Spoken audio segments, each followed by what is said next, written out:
Hi, I'm going to make a little drawing after this sculpture. I made these photographs at the Hermitage Museum in Amsterdam. I'm starting with the outlines, and there was a exhibition with works of art from the Russian Hermitage from St. Petersburg, and here you see me drawing all the outlines. This video is 3 times as fast as I actually drew it, but anyway, it was a very interesting exhibition, and I made photographs so I could make drawings after these sculptures there. And there was the sculptures were neoclassicistic. I think I pronounced it okay, but and this was one by Albacini, an Italian sculptor, I believe. And what I really liked about this is that when you go to Pompeii or Italy and you see those ancient sculptures from ancient Rome, they are often damaged and the execution is mediocre at best oftentimes. Or it's good, but it's nice to have top quality execution in those neoclassicistic sculptures. So you see this style of sculpting in a very high quality. So that's what I liked about seeing those sculptures. As you can see in my drawing, after I made the outlines, I start with the shadows, the darkest areas I accentuated, and I'm starting also with the tonal values in the cheek there. So the dark areas, I am blocking them in, is the right expression, I think. So adding accentuations there, dark accentuations, and trying to define the features well.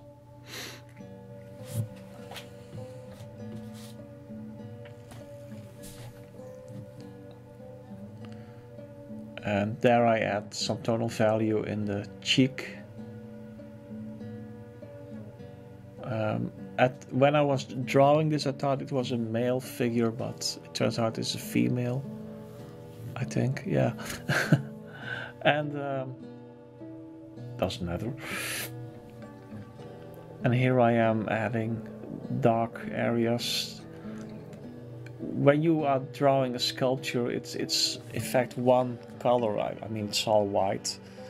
The human skin is varying in coloring. So drawing marble is different than skin, I think. So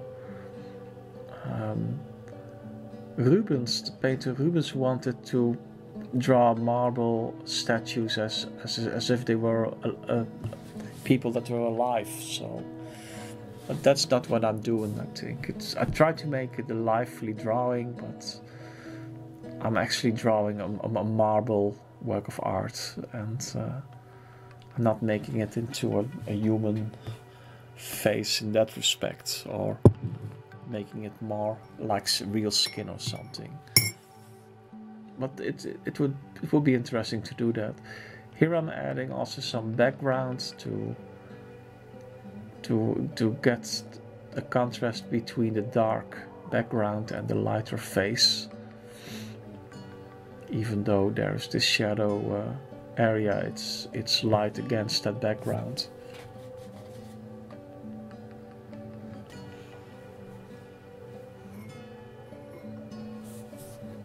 And I'm adding tonal values here and there, and I'm going all over its face, all over the head. So,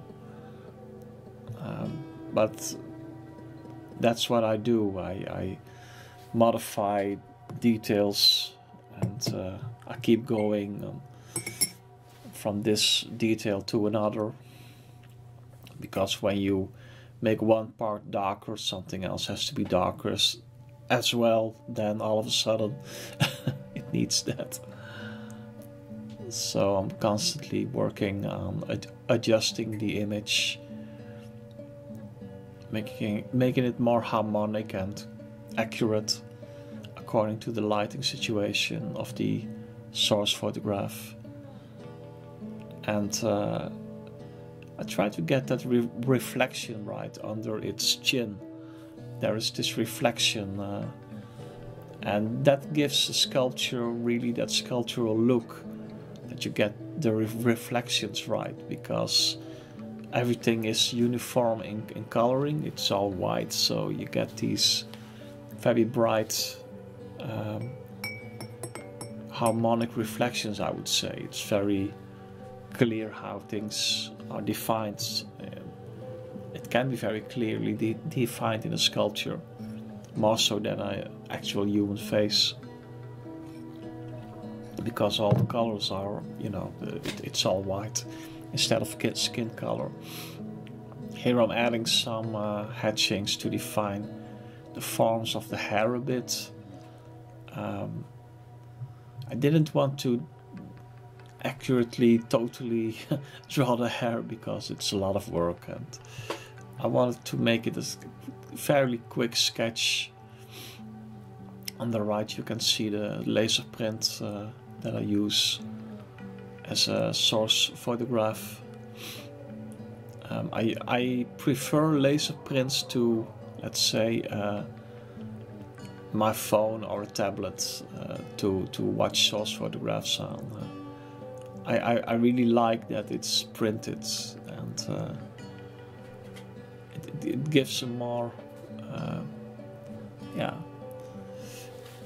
it's easier on the eyes, I think. And when I use a tablet or a screen, I have to guess sometimes what the tonal value is, and I don't have that problem with a print. For some reason, it's more clearer to me how the tonal values are related to each other in different parts of the face, and I feel that a screen of a telephone is it can work.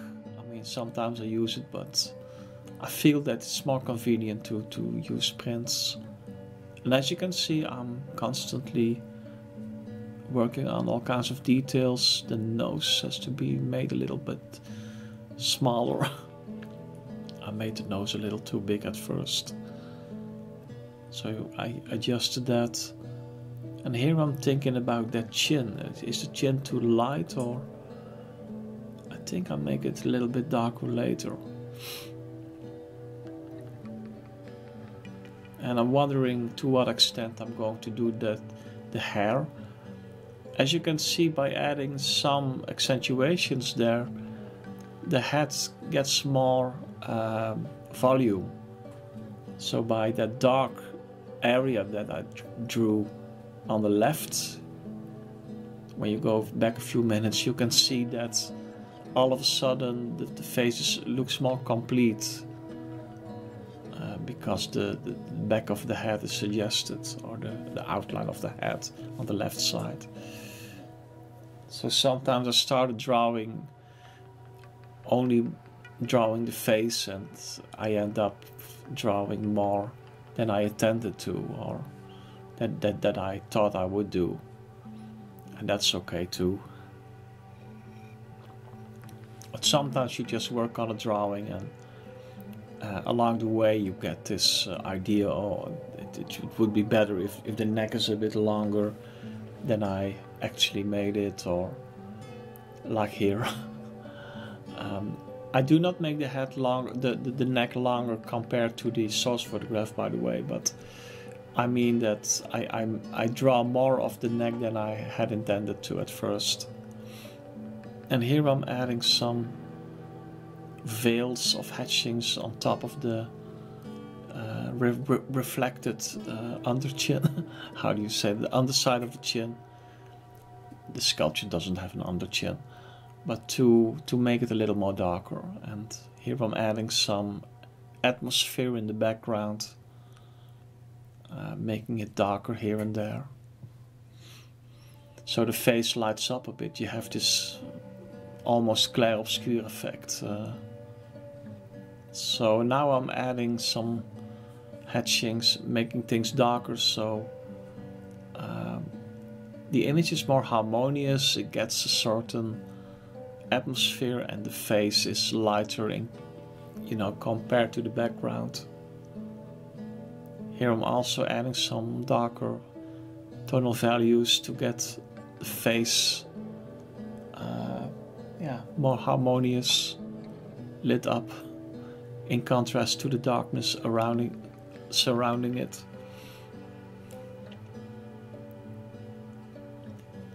Adding some more of the left side, so it gets a little more defined where the sculpture ends on the left side,